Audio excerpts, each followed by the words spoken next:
James merasa kepalanya hampir pecah. Di dalam hatinya dia menggerutu. Liam benar-benar pendendam.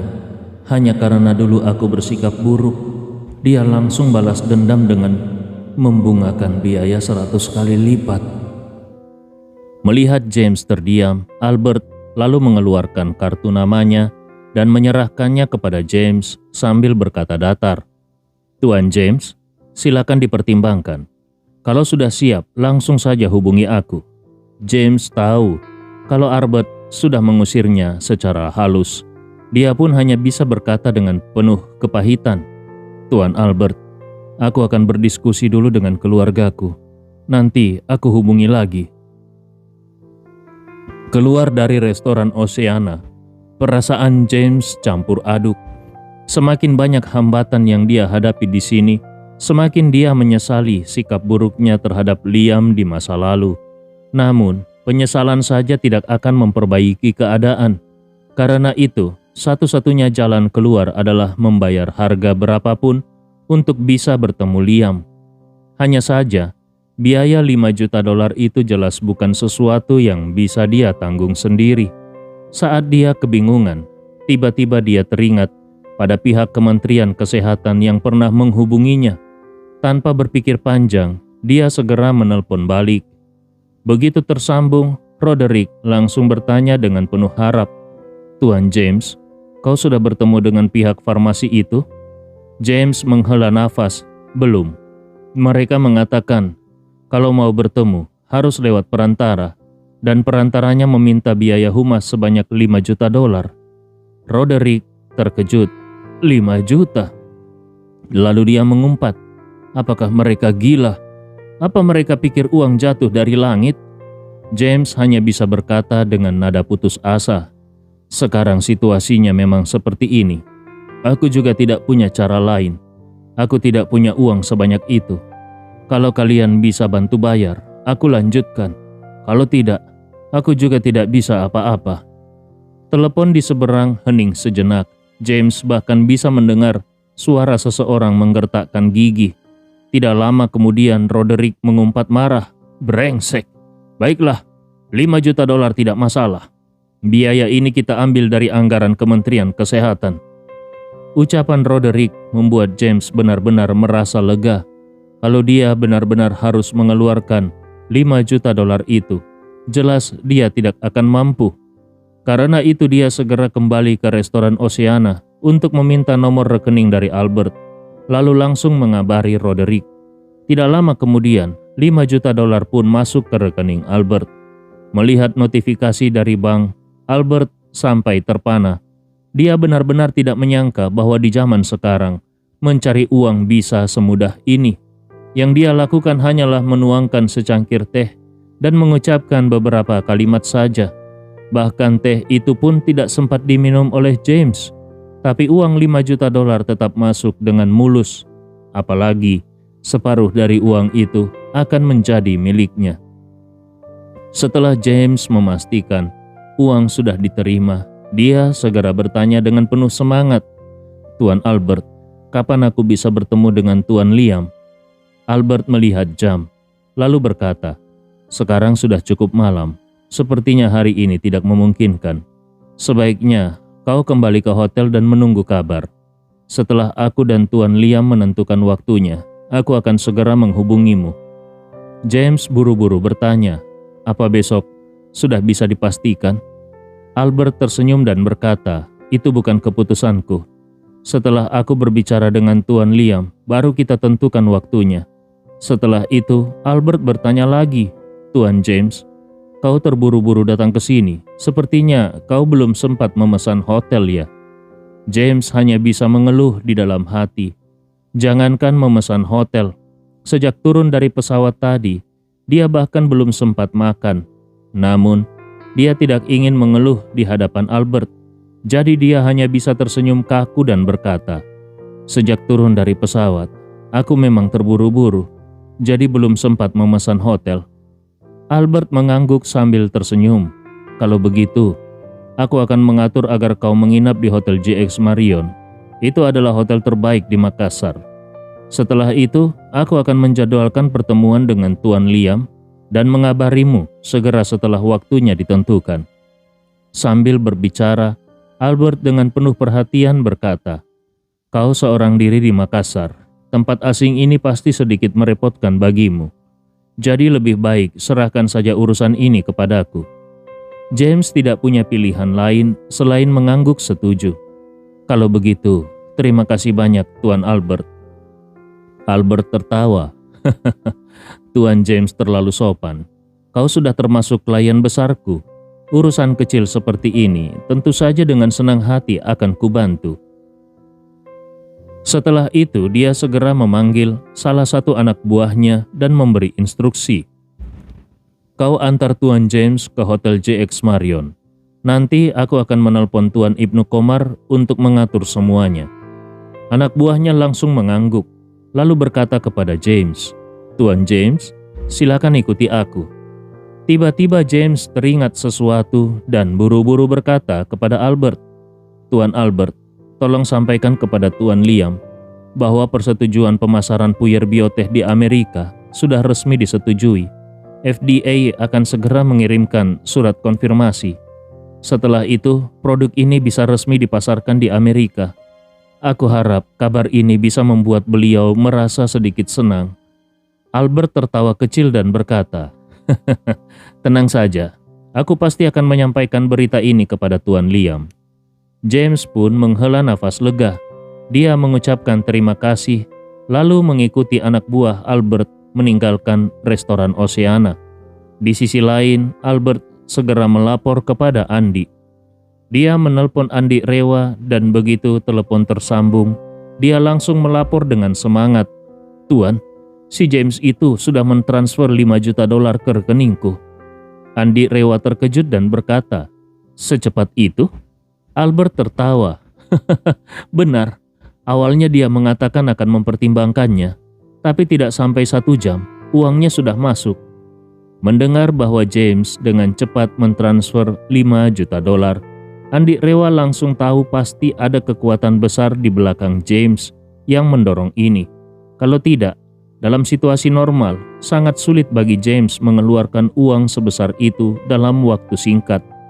Albert menambahkan, "Oh iya, Tuan, James juga mengatakan bahwa persetujuan pemasaran puyer bioteh di Amerika sudah selesai, dan sebentar lagi surat konfirmasi akan dikirimkan." Andi Rewa tersenyum tipis dan berkata, "Seperti yang sudah kuduga." Lalu dia berkata kepada Albert, "Besok pagi, katakan pada James bahwa Tuan Liam sudah setuju bertemu dengannya.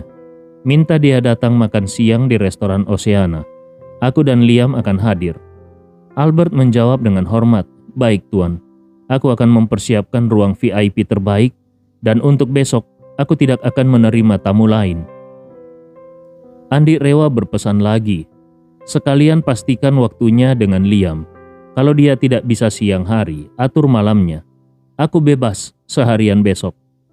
Malam itu James hampir tidak bisa tidur.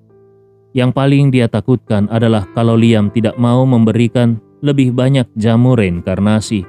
Kalau itu terjadi, bukan hanya anaknya yang kehilangan harapan, namun rencana Departemen Kesehatan untuk membajak teknologi jamu reinkarnasi lewat India juga akan gagal total.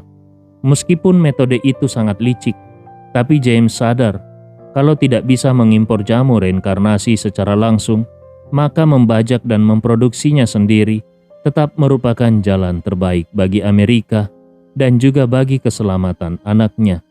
Karena kalau jamu tersebut berhasil dibajak, maka anaknya bisa terus mendapatkan perawatan. Tetapi semua rencana ini tergantung pada satu syarat. Liam mau menyediakan lebih banyak jamu reinkarnasi. Kalau tidak, semua akan sia-sia. Keesokan paginya, James sarapan dengan lesu. Tidak lama setelah itu dia menerima telepon dari Albert. Begitu tersambung, Albert langsung berkata, "Tuan James, aku sudah berbicara dengan Tuan Liam. Beliau bisa bertemu denganmu siang ini. Apakah kau siap?" James hampir melonjak kegirangan dan berkata, "Tentu, aku siap kapan saja." Albert berkata, "Kalau begitu, tunggu di depan Hotel JX Marion jam 12 siang. Anak buahku yang kemarin akan menjemputmu." James sangat bersemangat dan segera mengucapkan, Terima kasih banyak Tuan Albert." Pukul 11.45 pagi, ketika Andi Rewa tiba di restoran Oceana, Albert dan Liam sudah lebih dulu menunggunya. Setelah menerima $2.500.000 dari Albert, Liam sangat berterima kasih kepada Andi Rewa. Begitu masuk, Andi bertanya kepada Albert, "Kau sudah mengirim orang untuk menjemput James?" Albert menjawab dengan cepat, "Sudah Tuan. Kami sudah janjian jam 12 siang. Seharusnya dia tiba di sini sekitar 20 menit lagi." Andi Rewa mengangguk, lalu berkata kepada Liam, "Nanti kalau James datang, aku akan berpura-pura menjadi direktur operasional farmasi biotech. Urusan pembicaraan dengannya, biar aku yang tangani." Liam langsung mengangguk hormat dan berkata, "Baik Tuan Andi."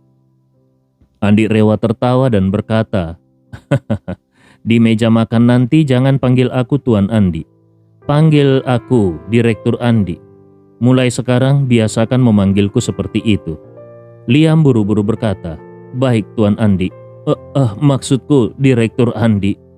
Melihat Liam mulai beradaptasi dengan sebutan barunya, Andi Rewa pun duduk di sampingnya dan bertanya, "Apakah balasan dari FDA dan Puyer Biotech sudah diterima?" Liam menjawab, "Sudah Tuan. FDA bahkan sudah memasukkan Puyer Biotech dalam daftar panduan penggunaan obat di rumah sakit. Saat ini kami sudah mulai mengurus persetujuan bea cukai dan segera akan mengirimkan 5 juta kotak ke Amerika Serikat melalui jalur udara." Andi Rewa bertanya lagi, "Apakah saluran distribusi di Amerika sudah dibuka? Puyer Biotech ini adalah obat oral. Kita pasti tidak bisa menjualnya sendiri, bukan?" Liam menjelaskan, "Betul. Semua produk yang dikategorikan sebagai obat harus dijual melalui jalur apotik yang resmi. Jadi kami akan memulainya dengan Walred, jaringan apotik terbesar di Amerika yang mempunyai lebih dari 8.000 cabang. Aku sudah berbicara dengan manajer mereka dan mereka bersedia memberikan Puyer Biotech posisi utama di rak-rak mereka. Dengan memanfaatkan saluran mereka, kita akan mempopulerkan merek farmasi biotech dulu. Setelah itu, baru kita bangun jaringan penjualan langsung untuk produk-produk suplemen kita." Andi Rewa mengangguk. "Bagus, kalau begitu segera percepat implementasinya." Liam buru-buru menambahkan, Direktur Andi, kupikir kita bisa mulai membangun perusahaan dan jalur produksi di Amerika. Pasarnya besar dan dengan produksi lokal, kita bisa menekan biaya dan menghindari bea masuk." Andi Rewa menggeleng, "Tidak perlu. Walaupun bea masuk bisa dihindari, namun kita akan semakin dikendalikan oleh pemerintah federal. Lagi pula, bahan baku tetap kena pajak impor. Jadi hitungannya belum tentu lebih hemat. Menurutku lebih baik kita gunakan jamu reinkarnasi untuk menekan mereka dan minta pembebasan bea masuk untuk semua produk farmasi biotech." Liam tercengang. "Apakah itu mungkin untuk dilakukan?" Andi Rewa dengan serius menjawab, "Tentu saja bisa. Nanti kita tes saja James Smith itu. Kalau tebakanku benar, saat ini dia didukung oleh Gedung Putih." Liam terkejut. "Gedung Putih? Apakah mereka tertarik dengan jamu reinkarnasi?" Andi Rewa tersenyum. "Obat seperti ini, kalau mereka tidak tertarik, itu justru aneh." Kemudian Andi Rewa mengingatkan Liam, "Nanti kau cukup tunjukkan sikap tegas. Sisanya biar aku yang urus." Liam mengangguk penuh hormat. "Baik, aku mengerti." Pukul 12:20.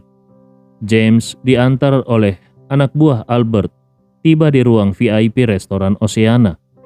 Begitu masuk dan melihat Liam, Albert serta Andi Rewa, dia langsung merasa lega. Meskipun tidak mengenal Andi Rewa, melihat Liam saja sudah membuatnya merasa setengah tenang. Mengingat pesan istrinya, James langsung berlutut dengan wajah penuh penyesalan, berkata kepada Liam, "Tuan Liam, semua kesalahan sebelumnya adalah salahku. Aku mohon maaf." Sambil bicara, dia langsung menundukkan kepala dan membenturkan dahinya ke lantai. Liam agak canggung melihat ini dan berkata, "Tuan James, tidak perlu seperti ini." James mengaku salah. "Aku benar-benar menyesal karena sudah menyepelekanmu dan jamu reinkarnasi. Aku mohon kau mau memaafkanku." Liam berkata, "Sudahlah, kita lupakan saja yang lalu. Mari kita bahas urusan penting." James langsung berdiri penuh rasa syukur dan duduk di kursi yang sudah disediakan. Liam lalu memperkenalkan Andi. "Tuan James, ini Tuan Andi, Direktur Operasional Farmasi Biotech. Segala strategi operasional perusahaan kami ditentukan oleh beliau." James terkejut dan segera berdiri sambil membungkuk. "Tuan Andi, salam kenal. Aku James Smith, Kepala FDA." Andi Rewa mengangguk ringan. "Tuan James, selamat datang di Makassar." Setelah berbasa-basi sebentar, James langsung ke inti pembicaraan. "Tuan Liam, jamu reinkarnasi sungguh obat ajaib abad ini. Aku sungguh berharap kau bisa segera memasukkannya ke pasar Amerika Serikat. FDA akan memberikan semua kemudahan." Liam berkata, "Mengenai itu, silakan langsung berdiskusi dengan Direktur Andi." James buru-buru bertanya kepada Andi, "Tuan Andi, bagaimana pendapatmu?" Andi Rewa tersenyum, "Tentu bisa, tapi kami punya beberapa syarat. Kalau disepakati, kami bisa mempertimbangkannya." James cepat-cepat berkata, "Silakan sebutkan syaratnya. Aku akan usahakan sebisa mungkin." Andi Rewa perlahan berkata, "Pertama, kami ingin semua produk farmasi biotech dibebaskan dari bea masuk secara permanen." James langsung pusing.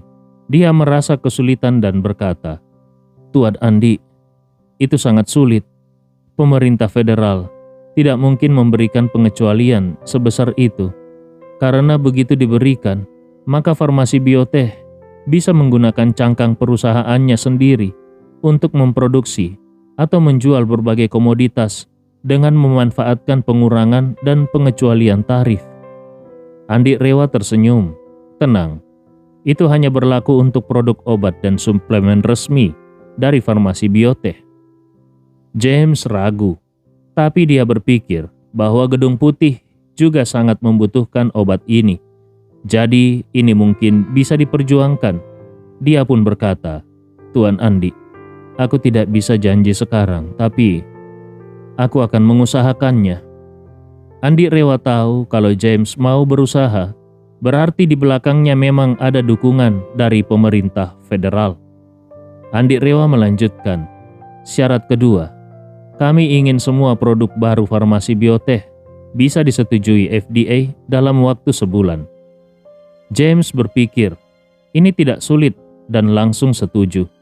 Andi Rewa lalu berkata, "Syarat ketiga, FDA harus mengumumkan secara resmi efektivitas nyata jamu reinkarnasi dan memberikan dukungan penuh di tingkat global." James juga setuju. Dia bahkan menawarkan untuk membuka data medis putranya sebagai bukti. Kemudian James dengan agak sungkan meminta tambahan jamu reinkarnasi untuk putranya. Dia berkata kepada Liam, "Tuan Liam, putraku sudah meminum sekotak jamu reinkarnasi yang kau berikan, dan dia tidak punya lagi obat untuk diminum di masa depan. Jadi aku ingin memohon agar kau mau memberikan beberapa kotak lagi untuk putraku." Liam menunjuk ke arah Andi dan berkata, "Itu harus dibicarakan dengan Direktur Andi." Andi Rewa tersenyum. "Obatnya bisa diberikan, tapi prinsip kami adalah siapapun yang menginginkan jamu reinkarnasi harus membayar." James terkejut dan berkata, "Menurut aturan, perusahaan harus menyerahkan sampel gratis untuk uji FDA. Bukankah agak berlebihan kalau kau menyuruh kami untuk membayar?" Andi Rewa menggeleng. "Itu untuk obat biasa. Untuk jamu reinkarnasi, semua harus mengikuti aturan kami. Kalau tidak, lebih baik kami tidak masuk ke negara tersebut." James membalas, "Pasar Amerika Serikat itu besar. Kalau kau menyerah untuk memasukinya hanya karena alasan itu, apakah kau tidak terlalu gegabah?" Andi Rewa tersenyum. "Tidak, karena produksi kami terbatas, maka tidak ada kekhawatiran soal penjualan. Kalau kami tidak masuk ke pasar Amerika Serikat, yang rugi adalah kalian, bukan kami." Begitu James mendengar ucapan ini, dia langsung benar-benar memahami sikap Andi. Meskipun jamu reinkarnasi adalah obat dewa, penyelamat nyawa, namun di hadapan aturan, dia laksana senjata nuklir yang mampu menaklukkan dewa sekalipun. Apalagi karena produksinya sangat terbatas, maka keberadaannya menjadi incaran semua orang. Dalam kondisi ini, pasar menjadi murni pasar penjual dan penjual adalah raja. Akhirnya James hanya bisa tersenyum kaku dan berkata, "Maaf Tuan Andi, barusan aku salah memilih kata." Sambil berbicara dia buru-buru menyatakan sikapnya. "Tuan tenang saja, kami bersedia membayar biaya obatnya. Hanya saja kami belum tahu berapa harga pasti obat itu." Andi Rewa tersenyum dan berkata, "Karena kau adalah kepala FDA, kau pasti tahu banyak obat khusus yang biaya penelitiannya sangat mahal, jadi harganya pun sangat tinggi." Sampai di sini Andi Rewa sengaja mengalihkan pembicaraan sambil tersenyum. "Ngomong-ngomong, aku dengar baru-baru ini FDA baru saja menyetujui sebuah obat khusus. Harganya satu suntikan lebih dari 2 juta dolar Amerika Serikat. Betul begitu?" James mengusap keringat dingin di dahinya dan menjawab dengan gugup, "Benar, obat itu buatan Novartis, khusus untuk pengobatan atrofi otot tulang belakang pada anak-anak." Andi Rewa mengangguk dan tersenyum. "Kalau begitu, obat super kami yang bisa mengobati kanker stadium akhir ini, tentu harganya juga tidak boleh terlalu murah, bukan?" James buru-buru berkata, "Tuan Andi, harga obat Novartis itu sangat mahal karena hanya perlu satu suntikan untuk sembuh total. Sedangkan jamu reinkarnasi ini perlu dikonsumsi dalam jangka panjang. Kalau harganya terlalu tinggi, aku khawatir tidak banyak orang yang sanggup membelinya." Andi Rewa tertawa. "Tenang saja, kami tentu tidak mungkin menjual satu kotak obat dengan harga 2 juta dolar. Itu namanya mengada-ada." James sedikit menghela nafas lega. Dia memang khawatir Andi akan mematok harga setinggi langit. Di dalam hati dia bergumam, "Kalau memang satu kotak harganya 2 juta dolar, selain para miliarder dengan kekayaan puluhan miliar dolar, mungkin tidak ada yang sanggup membelinya. Lagi pula, satu kotak hanya berisi 7 butir pil. Satu butir seharga 300.000 dolar. Kalau selama setahun harus terus meminum jamu tersebut, berarti biaya pengobatan saja bisa mencapai 100 juta dolar. Lebih baik mati saja sekalian." Saat ini Andi Rewa membuka suara. "Menurutku, harga satu kotak cukup 1 juta dolar saja. Itu harga yang masuk akal." Begitu mendengar hal itu, James langsung syok dan secara refleks berseru, "1 juta dolar satu kotak. Satu tahun butuh 52 kotak. Berarti biaya pengobatan per tahun mencapai 52 juta dolar. Ini terlalu mahal." Andi Rewa mengangkat tangannya. "Biaya penelitian kami juga sangat tinggi. Biaya produksi juga sangat tinggi. Dan produksinya sangat terbatas. Satu tahun mungkin hanya bisa menghasilkan kurang dari 100.000 kotak. Kalau dijual 1 juta dolar per kotak, maka omset pun hanya sekitar 10 miliar dolar. Apakah itu termasuk besar? Perusahaan farmasi barat kalian saja bisa menghasilkan puluhan miliar dolar per tahun hanya dengan satu obat antibiotik monoklonal. Apakah aku pernah protes?" Lalu Andi Rewa menambahkan, "Kau harus paham, pengobatan tradisional kami di timur mengandalkan bahan langka alami. Tidak seperti obat kimia kalian yang hanya butuh menciptakan satu rumus molekul lalu diproduksi massal, seperti memproduksi plastik di pabrik. Memang, jamu reinkarnasi tidak bisa diproduksi massal. Setidaknya saat ini, Andi belum punya kemampuan itu. Bagaimanapun juga, kekuatan jamu ini sebenarnya bertumpu pada jamu penghancur gumpalan darah. Dan dia tidak mungkin setiap hari menghabiskan waktu hanya untuk membuat jamu. Karena itulah, produksi obat ini pasti akan sangat terbatas. Tujuan utama Andi mengembangkan obat ini bukanlah demi meraup keuntungan, melainkan untuk membantu farmasi bioteh menembus pasar dunia. James pun segera menyimpulkan di dalam hatinya, alasan farmasi bioteh tidak bisa memproduksi massal obat ini pasti karena keterbatasan kemampuan teknisnya. Maka dia buru-buru berkata, "Tuan Liam, Tuan Andi, apakah kalian berdua berminat menjual hak paten obat ini kepada perusahaan farmasi di Amerika?" Begitu mendengar ini, Andi Rewa menyipitkan matanya dan menatap James. Di dalam hatinya dia berpikir, akhirnya si rubah tua ini menunjukkan ekornya. Maka dia pun berkata dengan tegas, "Itu tidak mungkin. Hak paten ini tidak akan kami jual." James buru-buru berkata, "Bagaimana kalau perusahaan Amerika bersedia membayar biaya pengobatan dalam jumlah besar, misalnya 10 miliar dolar atau bahkan lebih?" Andi Rewa tetap menggelengkan kepalanya dan berkata, "Jangankan 10 miliar, bahkan sekalipun kau menawarkan 1 triliun atau 10 triliun dolar, kami tetap tidak akan menjualnya." Alasan utama Andi tidak mau menjual paten ini adalah karena memang tidak mungkin untuk dijual. Formulanya mungkin bisa saja dia berikan, tetapi siapapun yang menerimanya tetap tidak akan bisa memproduksi jamu itu. Kalau mereka tidak bisa memproduksinya, mana mungkin mereka mau membayar biaya pembelian besar-besaran? Kalau ini sampai menjadi transaksi paten senilai 10 miliar, seluruh dunia pasti akan heboh. Kalau kemudian diketahui bahwa paten tersebut palsu, pasti akan menjadi skandal internasional.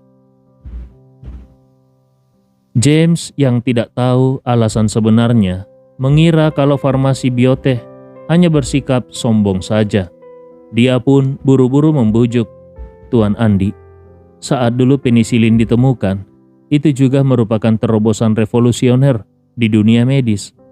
Tapi kau mungkin belum tahu, di masa itu produksi penisilin sangat sulit.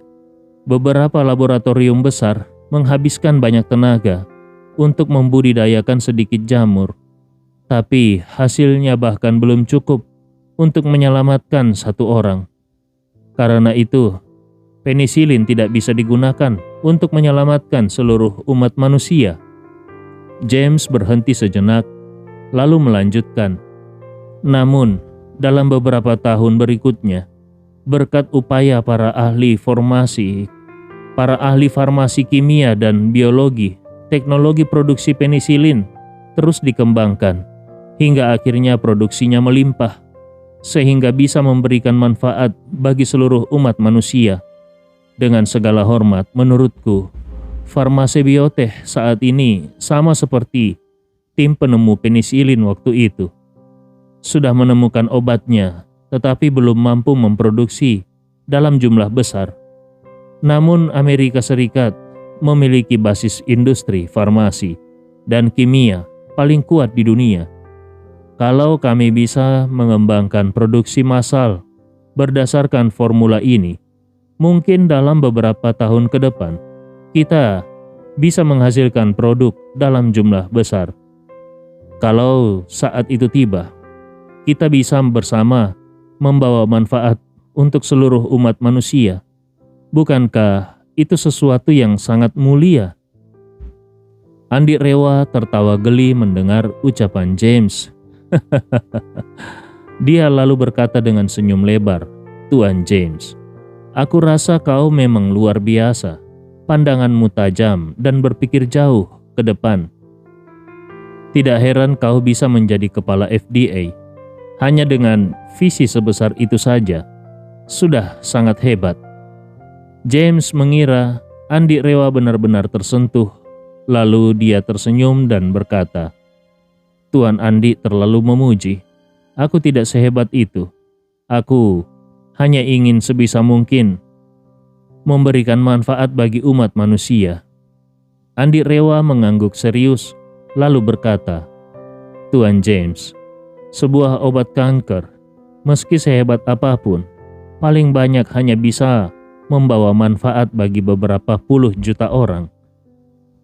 Sampai di sini, Andi Rewa mengubah nadanya menjadi serius dan berkata, "Namun, karena basis riset ilmiah Amerika begitu kuat, kenapa tidak meneliti cara memproduksi minyak bumi secara murah dan masif? Kalau kalian bisa menurunkan biaya produksi minyak menjadi $1 per barel dan menghasilkan 5 hingga 8 triliun barel per tahun, bukankah kalian benar-benar telah menyelamatkan seluruh dunia, menguntungkan lebih dari 7 miliar orang? Selain itu, negara-negara Timur Tengah tidak perlu terus-menerus menjadi korban invasi kalian, bukan?" Mendengar ini, James merasa seluruh tubuhnya serba salah. Dia tahu betul kalau Andi Rewa sedang sengaja mempermainkannya, sengaja menyindir dan mengejeknya. Tetapi dia tidak bisa membantah. Karena bagaimanapun dia membantah, itu tetap berarti menampar dirinya sendiri. Di dalam hati, James pun menggerutu. Orang ini benar-benar keterlaluan. Lidahku sefasih ini. Tetap saja tidak bisa kau buat terdiam. Karena tidak ada pilihan lain, James hanya bisa bertanya kepada Andi, "Tuan Andi, kalau pada tahap ini kami memutuskan untuk mengimpor jamu reinkarnasi dengan harga $1 juta per kotak, berapa banyak kotak yang bisa kau sediakan untuk kami?" Andi Rewa menggelengkan tangannya dan berkata, "Sekarang harganya belum bisa serendah itu. Kalau kalian ingin mengimpor, harganya $5 juta per kotak. Aku bisa menyediakan 20 kotak sekaligus." James hampir saja memuntahkan darah. Lalu secara refleks dia bertanya, "Tuan Andi, bukankah kau baru saja mengatakan harganya tidak akan lebih mahal daripada obat dari notaris? Kenapa sekarang malah lebih mahal $3 juta?" Andi Rewa tersenyum dan berkata, "Harga $1 juta itu adalah harga resmi saat peluncuran nanti. Aku adalah orang yang menepati janji. Kalau saat resmi diluncurkan nanti harganya lebih dari $1 juta, kami akan memberikan patennya secara cuma-cuma kepadamu. Tapi untuk saat ini harganya tetap $5 juta per kotak. Tidak bisa ditawar."